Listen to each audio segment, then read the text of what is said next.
La température oscille entre 28 et 29 degrés à Cotonou et environ. Mesdames et messieurs, bonjour, les titres.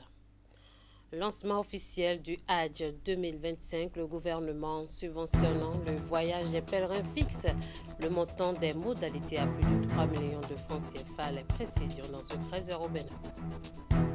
Un tour à Banikwara à la découverte de jeunes élèves, pères, éducateurs qui sensibilisent leurs camarades sur l'hygiène menstruelle. C'est dans le magazine de ce journal. Et puis, nous irons sur le campus d'Abomey-Calavi pour découvrir des pépites en herbe dans la pratique du roller sport. À nouveau, bonjour. Les candidats au Hajj 2025 sont fixés sur les modalités des opérations de leur voyage de cette année. On parle d'un coût de 3 908 000 francs CFA par voyageur béninois. Le gouvernement qui a subventionné les choses entend offrir une commodité adéquate à ses pèlerins. Ils sont au total 2300 aspirant à cette expérience en Terre Sainte. C'est le ministre des Affaires étrangères qui a dévoilé l'essentiel des innovations et autres mesures prises en faveur des pèlerins. On découvre la substance à travers ce compte rendu de Hidayat Salifou.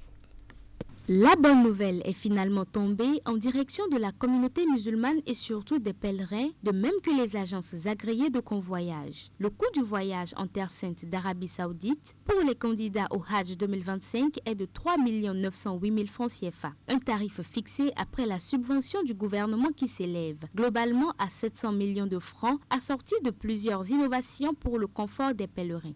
Cette année, sous les instructions du président de la République, nous avons décidé de tirer leçon de ce qui s'est passé l'année dernière et de rehausser une fois de plus la barre. Aucun pèlerin, j'insiste là-dessus, aucun pèlerin ne sera dans une chambre de plus de 4 lits. Il n'y aura aucune chambre de plus de 4 lits et j'invite les sociétés agréées à respecter cela. La seconde chose qui est importante pour nous et sur laquelle nous avons voulu mettre l'accent, c'est le confort à Mina et à Arafat. Le Bénin, cette année, pour tous les pèlerins, prendra un package catégorie B. Nous sommes passés de D à B pour tous les pèlerins. Ça se traduit par le fait qu'il y aura une climatisation, une tente de qualité meilleure. Cela se traduit par le fait qu'il y aura des services supplémentaires qui pourraient être disponibles pour ceux d'entre nos pèlerins qui ont des difficultés de mobilité. Cette année, nous avons une cuisine qui est entièrement dédiée au Bénin, qui ne servira que les pèlerins béninois. Le prix de revient total du Hajj pour cette année est de 3 908 000 francs CFA.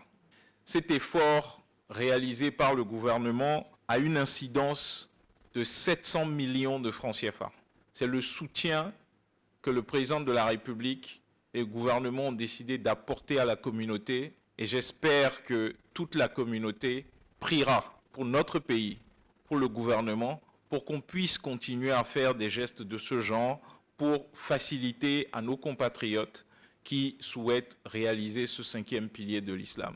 Le ministre des Affaires étrangères s'est voulu bien exigeant en ce qui concerne la nécessité d'offrir sans faute des commodités aux 2300 pèlerins béninois. Les acteurs qui se rendront responsables des défaillances à même de ternir l'image de marque du Bénin subiront la rigueur de la loi. Le président de l'Association des animateurs présentateurs au Bénin a rencontré ce mercredi le président de la HAC. L'objectif principal de cette rencontre était de discuter des initiatives visant à améliorer la formation des professionnels des médias et renforcer les normes éthiques et professionnelles dans le secteur. Ulysse Elliott Djodji, président de l'Association des animateurs et présentateurs du Bénin, au micro de Gloria Dosuyovo. Cette démarche vise essentiellement à présenter l'association au président de l'institution qui chapeaute et régule la communication au Bénin. C'est une démarche également de disposition à coopérer avec l'institution parce que nous avons remarqué que les animateurs présentateurs dans les médias, que ce soit radio, télévision ou même dans le live, sont peu associés au fonctionnement de la HAC, aux formations, aux sensibilisations.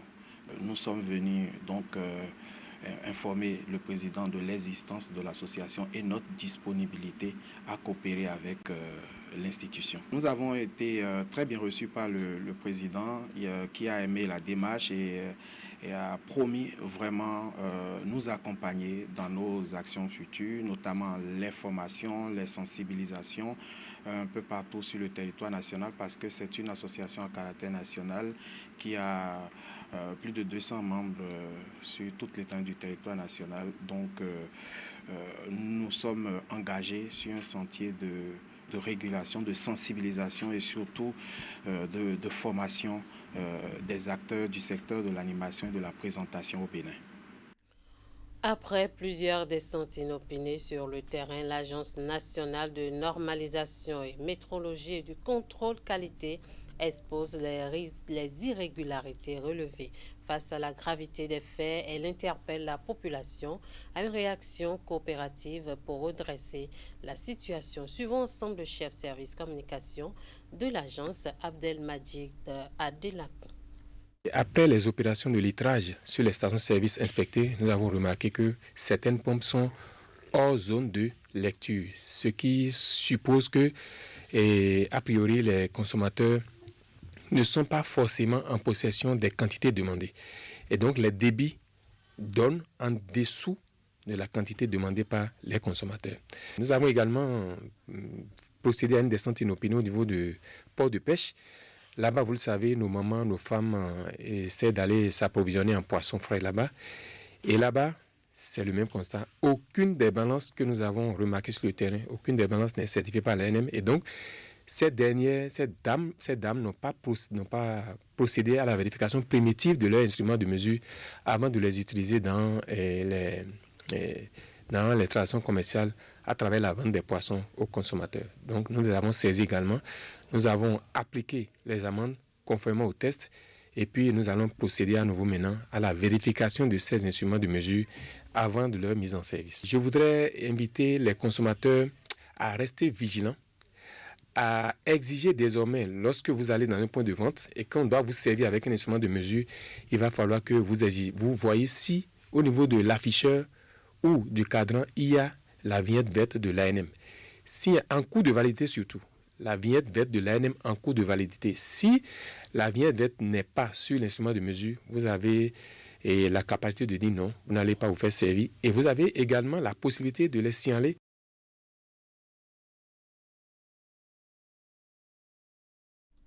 Le magazine de ce journal nous amène à Banekwara dans le département de l'Aliboré pour découvrir de jeunes élèves pères éducateurs du collège de la localité. Ils ont réussi à briser les tabous de la gestion de l'hygiène menstruelle. Ils se sensibilisent entre eux et cela permet aux filles en âge de puberté de se sentir en confiance pour mieux faire face aux nouvelles transformations physiologiques de leur corps.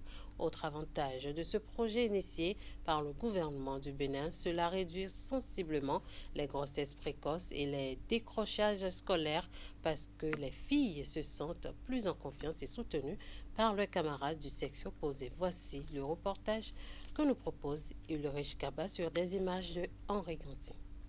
Merci. Nous sommes là aujourd'hui pour vous faire une sensibilisation sur le port des serviettes hygiéniques. Une sensibilisation sur le port des serviettes hygiéniques. Ces élèves du Collège d'enseignement général de Banekwara brisent les tabous liés à la santé sexuelle reproductive et surtout à la gestion de l'hygiène menstruelle. Et c'est en pleine récréation qu'ils sensibilisent leurs camarades. Et pour les couches traditionnelles, on plie ça et ensuite on place. Et la partie où le sang va rester, la partie là doit être un peu épaisse. Et concernant des couches recyclables, ça a des boutons. Donc quand on place ça sur le slip, on pince ça derrière pour que ça aussi, ça ne tombe pas. Pour les couches jetables, il y a des parties qui ont de colle qui vont garder le slip. Donc on colle la partie là. Ces pères éducateurs sont formés dans le cadre du projet FABA Cash Plus Care, un projet du gouvernement béninois financé par le Royaume des Pays-Bas et le Canada et exécuté par l'UNICEF et ses partenaires, notamment l'Organisation internationale EDUCO. Le choix des pères éducateurs relève d'une étude minutieuse. Les enfants pères éducateurs sont des enfants d'abord modèles dans leur communauté, qui travaillent bien, qui ont une bonne mode de vie et qui sont désireux de pouvoir aider leur communauté. Ce sont eux que nous avions, avec l'aide de l'administration, identifiés au sein de l'école, à qui nous avions administré diverses formations et eux, à leur tour, ils relaient ces informations-là de façon périodique auprès de leurs pairs. Grâce à cette formation, les élèves ont compris qu'il n'y a aucune discrimination à entretenir vis-à-vis des filles.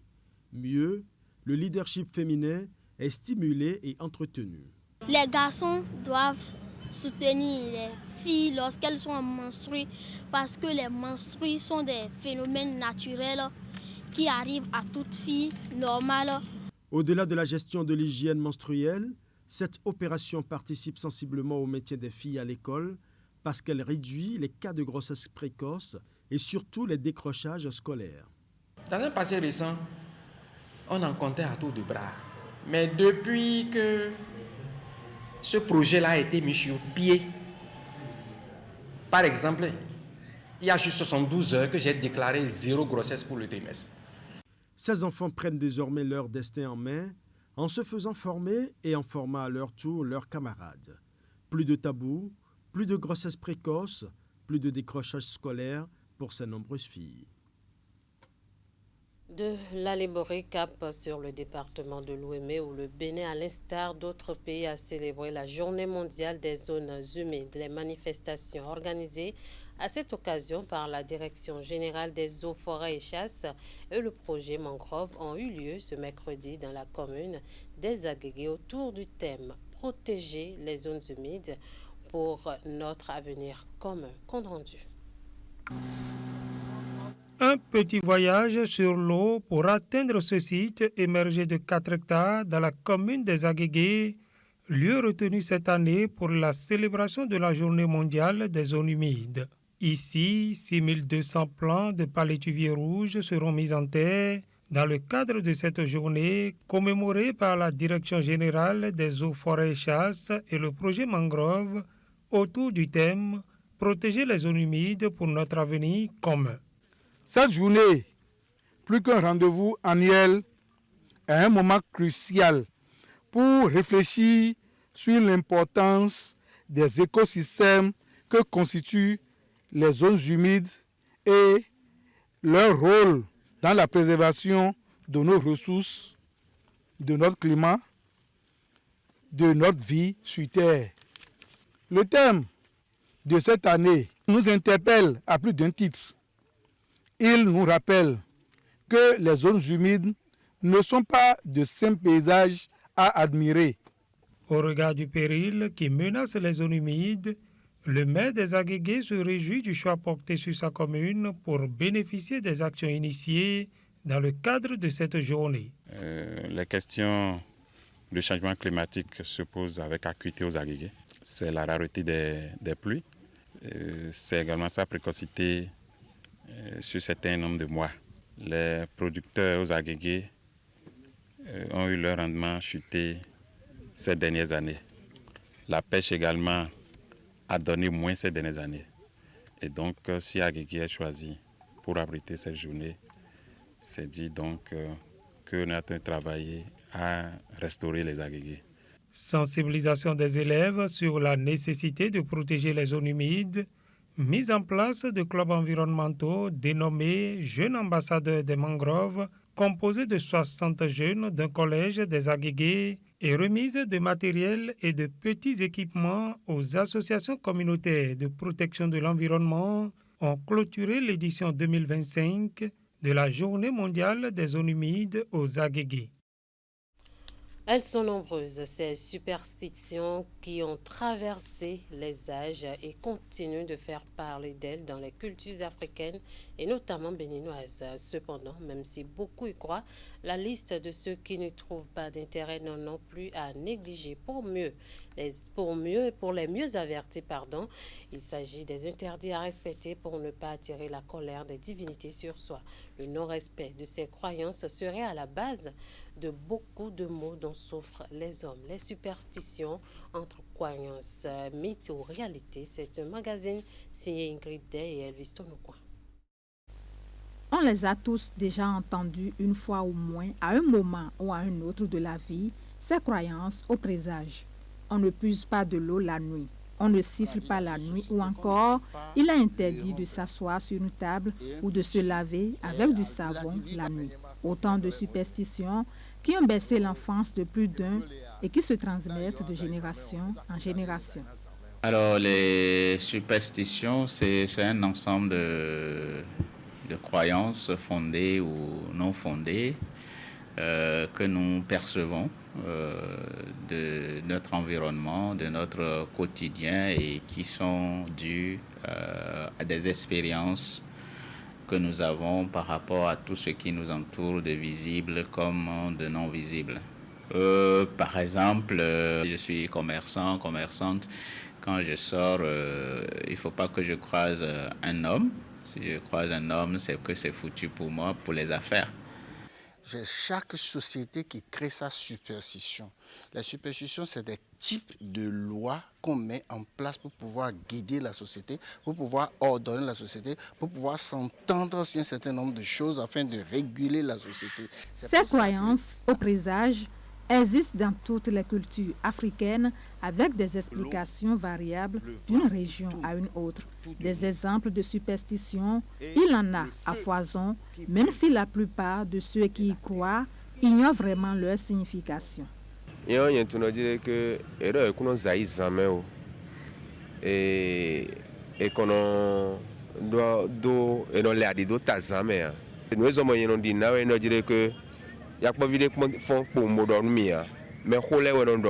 Mais si mettons Dieu et moi sinon on vit mi bloc molé et donc dans ces amis on que jamais nous nos amis on soupe on a donc oui bon esprit mauvais de voyer là il a quoi donc un bon à compter et si bien présenté mais bon nous on a rien à nous donc donner dit nous les bon y souvenir.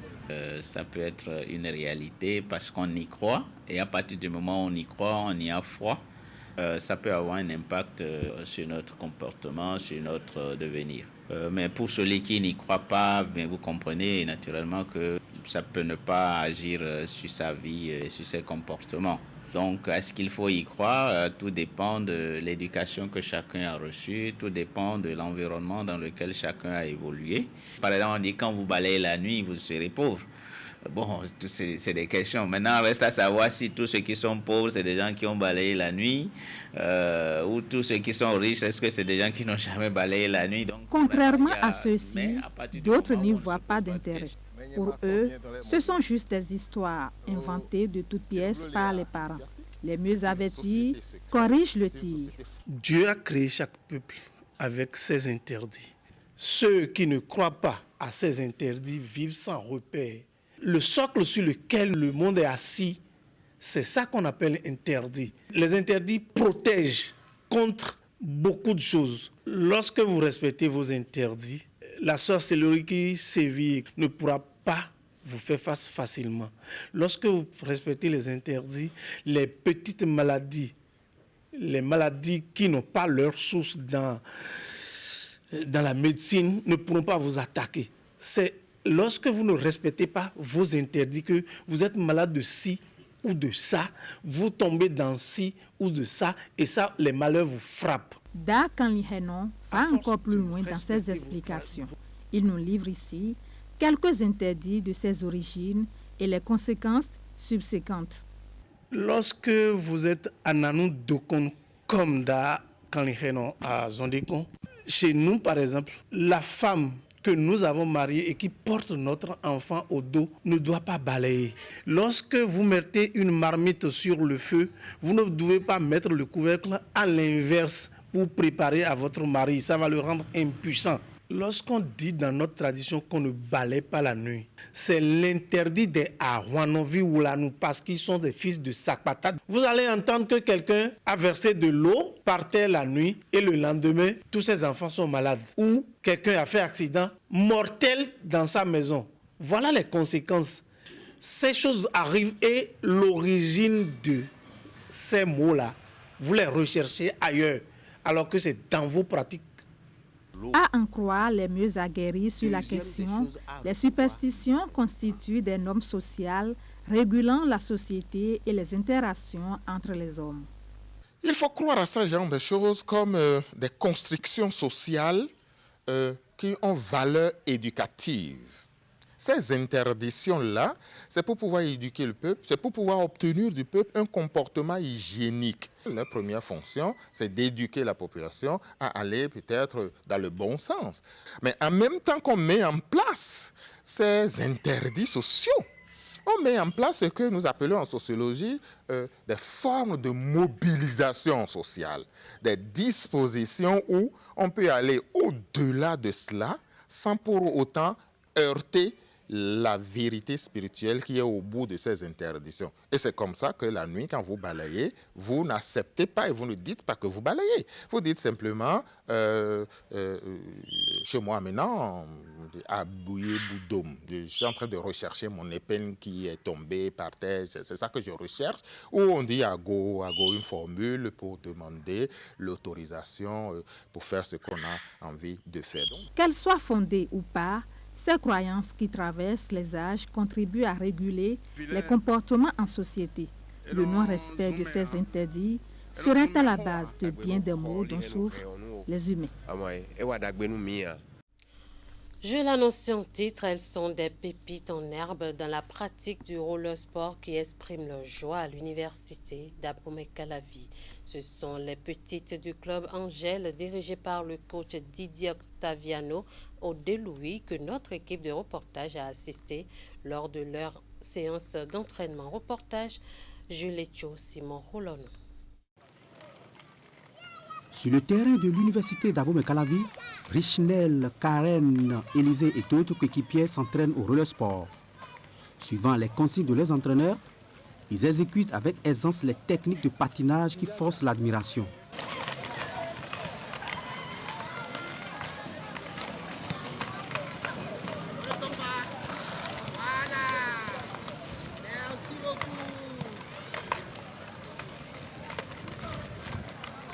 Exprimant une joie pour leur discipline de passion, ils ont clairement laissé entendre qu'ils ne comptent pas l'abandonner en si bon chemin, tout en évoquant les raisons d'un tel choix parmi tant de sports pratiqués. Je pratique, je joue au sport, j'aime ça. Le sport, ça me fait un bien. Je vais devenir champion. Pourquoi est-ce que tu pratiques le patin? Parce que j'aime ça. La priorité de la création d'Angel Roller Sport reste de faire découvrir aux parents la naissance d'un nouveau sport et de surcroît déconstruire le mythe selon lequel il est dangereux. Je veux faire voir aux parents qu'il y a une discipline qui a vu le jour. C'est vrai, beaucoup de parents ne sont pas informés, mais quand on les parle de ça, c'est que c'est un sport dangereux. Voilà, on a pris les mesures pour les prouver que c'est un sport dangereux, mais on peut prendre des mesures et pratiquer ce sport. Et tout est parti du fait qu'elle regardait la télé. Donc elle regarde les dessins animés et autres. Et chaque fois, il y a un de leurs dessins animés qui regarde là. Et souvent, ils font des patinages dedans. Donc chaque fois, il dit, papa, je veux faire ça. Je veux faire ça. En même temps, il y a le voisin qui est à côté, qui en a acheté ça à son enfant. Et en même temps, elle a vu, elle a dit voilà que lui-même de lui acheter ça. Et on a fait, et le voisin aussi connaît le coach au fait. Donc on a fait appel au coach et c'est là on les a inscrits dedans. Le roller sport faisant partie des disciplines dans lesquelles le Bénin glane assez de médailles aux joutes continentales et internationales, ces pépites en herbe caressent le rêve de l'Agile, la liste des champions.